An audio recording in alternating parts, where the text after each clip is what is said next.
жобаның мақсаты негізінде бізде зығыр сорттарының талшығынан май және зығырдан өзінен май және талшық алу мақсатында алынып тұр. Бұл негізгі мақсатымыз бізде грант қаржыландырудың себептерінен бізде өсімдіктен май талшық алу мақсатында жасалынып тұр. Бұл грант қаржыландыру жас ғалымдар үшін өте таптырмас мүмкіндіктердің бірі. Негізінде, егер де мен кішкене шолу айтатын болсам, бұл картада бізде жалпы биылғы жылы жасалған жұмыстардың нәтижелері, оның ішіндегі жаңағы егінді себуден бастап өнімді жинағанға дейінгі. Және де мына жерде көрсетіліп тұрғандай, бұл бізде зығыр дақылының әртүрлі сорттары. Негізінде осы сорттардың өзінен май шықса, келесі жағдайда бізден талшық алуға болады. Ол талшықты қалай зерттелінеді? Талшықты зерттегенде бізде мынау өсімдік, бұл кәдімгі зығырдың біздің далалық алқапта өскен снопы деп атауға болады.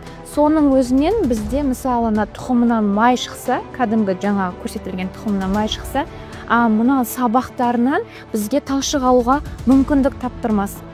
Бұл талшық дегеніміз мынау кәдімгі зығыр дақылының өңделген талшықтарының бірі. Былай қарасаңыздар да өзінің қолға ұсталынған кезде білінеді. Өйткені бұл бірінші таптары, кейінгі екінші таптары бұлар таралады, жуылады негізінде.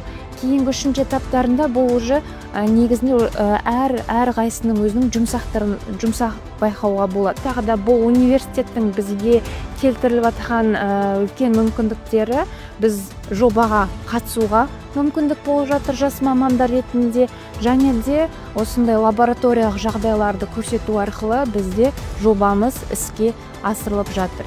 Жалпы негізіндегі бұл көрсеткіштер грантты қаржыландыру жұмыстары арқылы жасалынады.